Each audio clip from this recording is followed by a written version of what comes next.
today.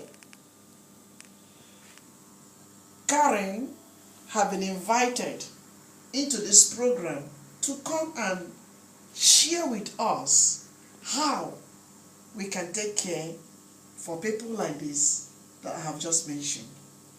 Help me, Radio Voice of Naija, and welcome to the studio, Miss Karin, Compair.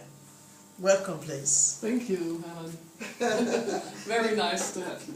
Did I pronounce your actor name very good? Nearly. It's Karin Compair. Karin. You were very close. Yes. Karin Compair. Yes. Well, listeners out there, you have heard her voice, and give us a call, or when you have any question, call us on 020-737-1619. Karin is in the studio live. Now, let's start. Karin, what led you to become a health care coach? I used to work as a social worker with children, teenagers and youngsters. And after 10, 12, yeah, also 10, 12, no, even 15 years, I decided to do something else, and I wanted to, because I had children myself and you want to change work, and so I started to work in healthcare. Okay. And I loved it. I must say, I'm not a nurse. When my child falls, I know how to put a plaster on her knee, but I don't know anything else. But what we do in healthcare is home coaching. Okay. So we go to the houses of people, and there we look at what the problems are, Yeah. and we try to get a grip on their life again. So, like when someone comes home from a long time staying in a center, because they have psychiatric problems. Yeah. Their house usually is a mess. They still have to get back their lives. Shall I tell you something about schizophrenia? Oh. Yeah, because that's one of the hardest diseases there is, I think, because people are so lonely, because they hear things which aren't there, they see things which aren't there. Wow. And it affects their everyday life, so it's very hard to get up, it's very hard to even have a shower. Yes. Or do your laundry, and you come into a house and you want them to have a better life. Yeah, So yeah.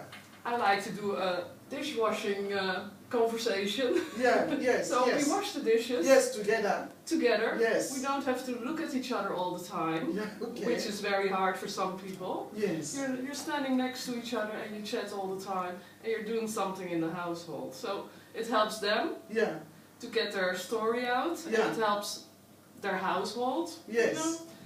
And all these sort of things, just to slow it.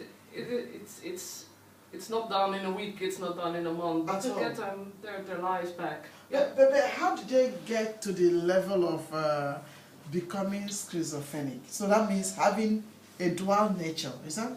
Two personalities in one. That's what they say, dual, but in fact the name suggests that, but it isn't true. But people thought it was dual, but it's because they're quite often hear voices. Yes. But it's not they're talking to them, and people think they're talking to themselves, but they're talking to the voices in their head. And sadly they're often very bad voices, like you're worthless, you're nothing, and so... Really? But to them it's real. We don't hear anything, but yes. to them it's real. So, and that's why what I try to discuss with them, you can tell me everything, and I know it's real for you. The voices you hear, the things you see, the things you feel, because people sometimes feel things like one client of mine feels lumps all over his body on the inside. Yeah. So he's always afraid he has some sort of disease, so every time he goes to the hospital he tells them, I have lumps everywhere. I feel them in my brain, I feel them everywhere. But, it's real to him, so I have to treat it like, it's your disease. I think it's not true, but to you it's real, so what are we going to do about it? Really? Yes, yes. And it's the same with voices they hear in their head. They're real to them. Yeah. So they tell them, well, it's very hard if you hear all day long that you're worthless, you're worthless, you're worthless. It's very hard to hear, and it's real to you. So that means this sickness does not tell them or make them hear something. The voices they hear are not voices that can tell them positive things. I don't. Have you come in contact with any one of them that say positive things? No. I only heard people who said they were very. Then that is the devil himself speaking through them. It's an evil force speaking through them, and I wonder how it can be get rid of by medical practice. Well, I know schizophrenia. They often give people medication for it. So you get a bit more quieter. Sometimes the voices go away. Wow. But the thing is, if something makes you more at ease, it doesn't only make your brain more at ease, but your whole body. So, you know, it's harder to get out of your bed. Yeah. Because everything is relaxed. Yeah. Wow. But it helps them a lot. And what I really want to say, I just read about it, of course, because of this radio show. I had to reread it. But it said something like half of the persons know there's something wrong with them. So please go to your family doctor, talk with people about it. Because if you're seek help early, it's much easier. Exactly. To cure. Now, cure is very hard with schizophrenia, but to get it down. So when they begin to, what you are saying is that when people begin to hear some sort of strange voices.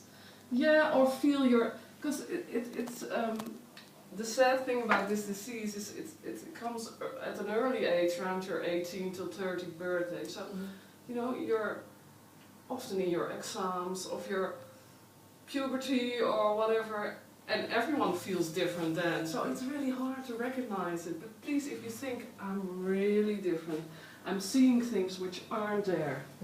Everyone tells me it's not. Or you think, you know, people are talking to you from the lamps, or there are microphones hidden somewhere, you know, and everyone tells you it's not true. Please seek help. Yes. It's so funny. That's why it's a mental problem. Yes. Because they are the only ones that are seeing what they are seeing. Yes, yeah. But it's also sad because it's real to them. So wow. So they're afraid all the time? Yeah. Now imagine that it's real. To you, yes. You've been doing this work, Karin, for the past 12 years. Yes, I am. So what has sustained your interest?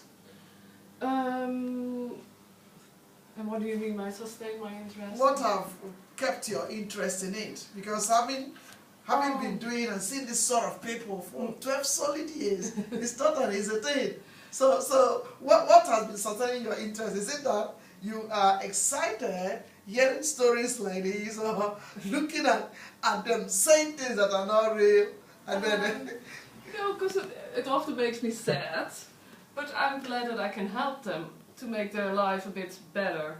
Okay. And often they're very lonely. Yeah. Because you know, everyone goes around you when you're acting strange. You know, people don't want to. Sometimes even family members, they leave them alone. And I think, you know, I know that they have a very hard life, but you can go there, you can have a coffee or tea or whatever with them. You can ask them, will you go shopping with me? I mean, some things like that, and help them to be less lonely, I think so. And they're often very nice people, they're happy that I'm there, so they're happy someone is helping them or talking to them, or, you know, yeah. Wow. Or you made mention that you train people to learn or to know how to take care of their mentally disabled people. Yeah. You train. So is it the family members of those people that you train? How do you really do that? Well, my clients are the ones with the problems. Yeah. Yes. Yeah. But you know, sometimes like one client of mine, who all her family is abroad.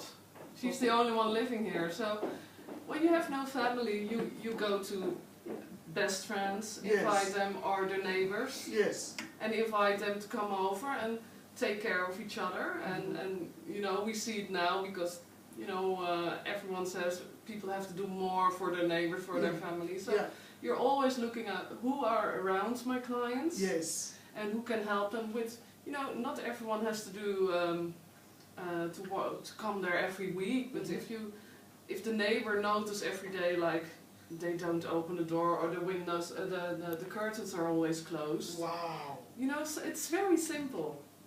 You tell them, well, phone me or phone to my company or whatever, and you know, keep an eye out for your neighbor or for your friend, or you know, and sometimes with elderly people I ask the neighbors, well, can you do the shopping for them, or you know, yeah. Sometimes it's just very simple. People who fall all the time and can't get up. Yes. You just say, you know, with my client we discuss who do you trust and who do you want to give your key to. Yes. So if something goes wrong and they see you don't open the curtains, that they open up your door and see if you're well. Okay. So in other words, you are letting us know that when people are becoming mentally disabled, they don't want to have communication with others. They isolate themselves. No, they want communication. But you can't bring them to a big party. That's too much. I mean, when they close their doors, they don't open their doors, they don't open their windows. Does that suggest somebody who wants communication? No, I think it's very hard. You know, the outside world is very strong, comes to you. So people are having so much problems, they often want to close in and well, under the blanket, let's face it, yes. But it's very good to open up your curtains and to go out. For them it's very hard because all the time they experience people who don't want to see them, don't talk to them.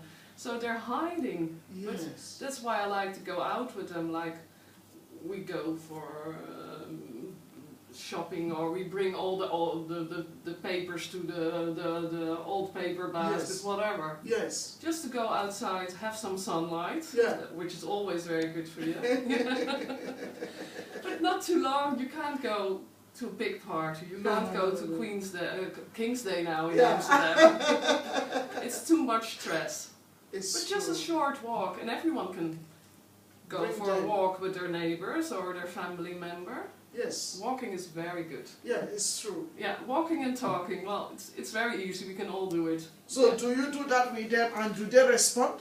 Yes, of course, yeah. Yeah, because I mean, everyone can get this disease. Everyone.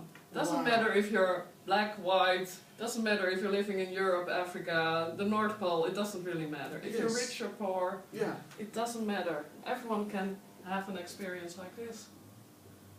You know, you can get a depression, you can get a trauma. You know, it can happen to all of us. So I think it's, you know... Are there some specific people you have counseled or coached or helped who eventually came to their normal self? Yes, yes, yes. Well, with postpartum depression, so after that's always good results. Okay. Well, I say 99 out of 100, yes. So, and it's women who experience it, of course, and you know, I think every woman has the baby blues for a day or so after, but if it's longer, for a longer period, please, well, same story, tell everybody. Do something about it. Go to your family doctor, go to your gynecologist. Yes. And tell them you're feeling things, because you know it's curable. Yeah. Okay. Yeah. And tell your family so they can help you. Yes. So that you don't have to do it yourself. And ask your husband to help you with the baby. Exactly. Yes. Because people forget that, you know, when you're feeling not insecure and they think, oh, I'm the only one who can take care of the baby, and it's really exhausting. Yes. Especially when you're not feeling well. So ask your husband, your boyfriend, to take care of the baby also. Exactly. Yes. And ask for help. Wow. It's curable. It's treatable. Yeah. Wow. Yeah. So you said that at what from your practice, okay? From your practice. So what are the variety of ages you have seen your patients? From 20 till 80. Wow. Yes, yes. So, and the babies, of course, but they're healthy most of the time. Yeah. It's the mothers. Yeah. So male or female? Both. Yeah.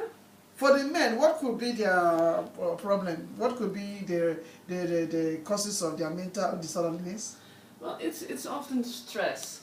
Oh, Yeah. stress. Yes. For a boy of 20? Yes. If you're, it has to do, you're sensitive to it probably. Sometimes it runs in your family. Okay. And you're more sensitive to it than other people. Mm-hmm.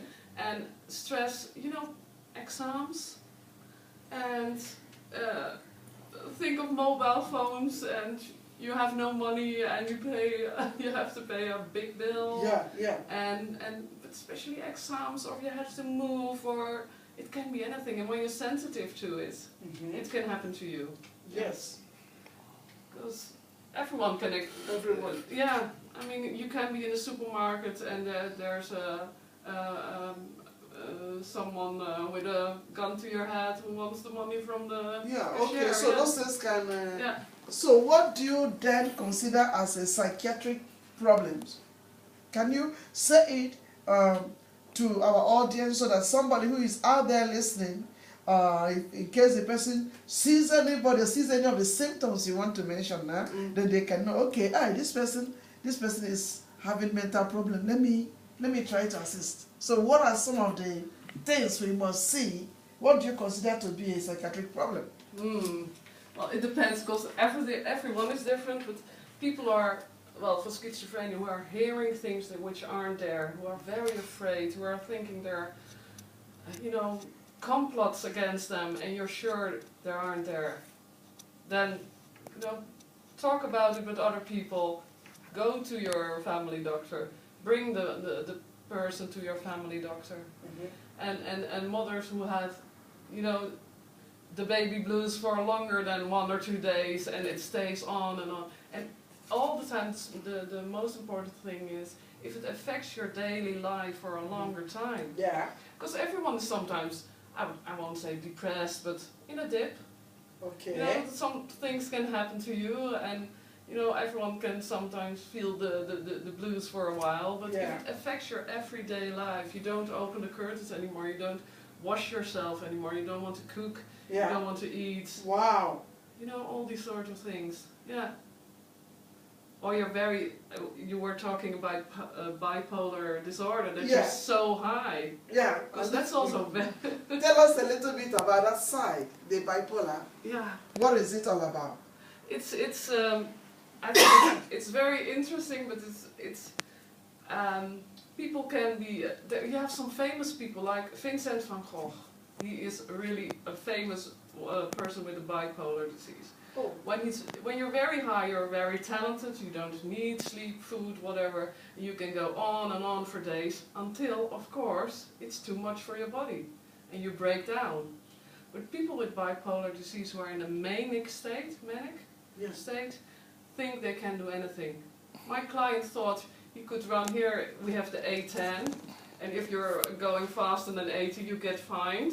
But he thought he was faster than the cameras, so he was flying over the A10 with his car, because he really thought in his mind that he was faster than the camera, so no one would find him. And of course they did. And people get very talented because you're free, you're feeling free, so your paintings, your music, everything, so quite a lot of famous people have bipolar disease, but of course after being so high for a while, you get low, and then very low and in a depression. Really? Yeah, and it's very hard to be stable. So I have a couple of clients, and they have to be somewhere in the middle, Yeah. Which is hard, but they do it with medication. Yeah.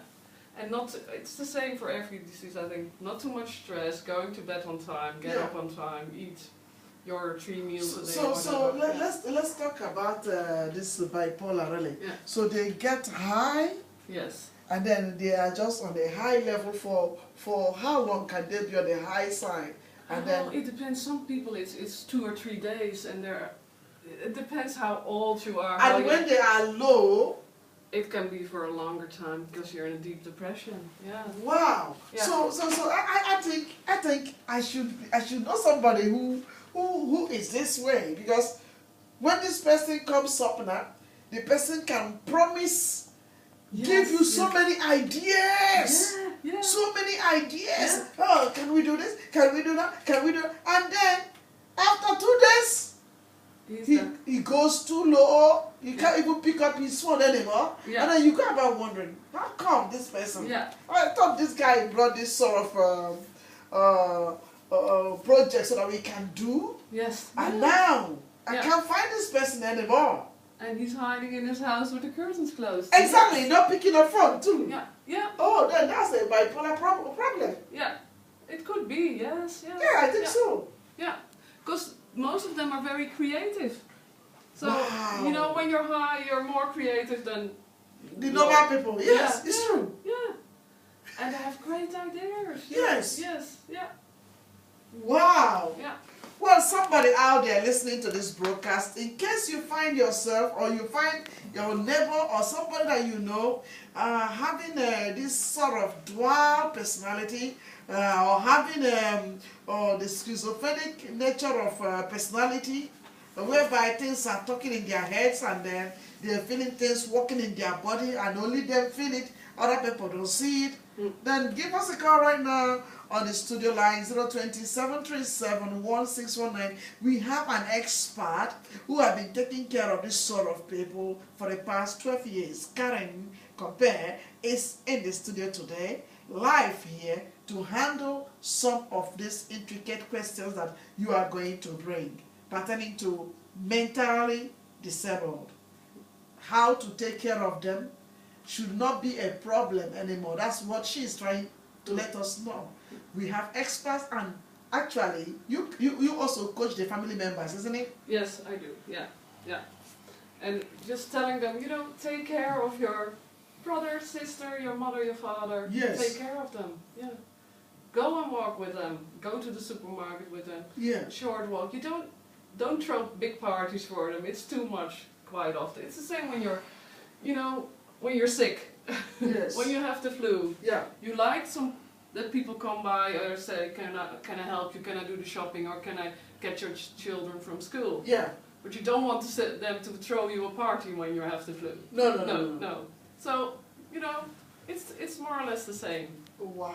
Yeah. And let's treat it as a disease. Wow.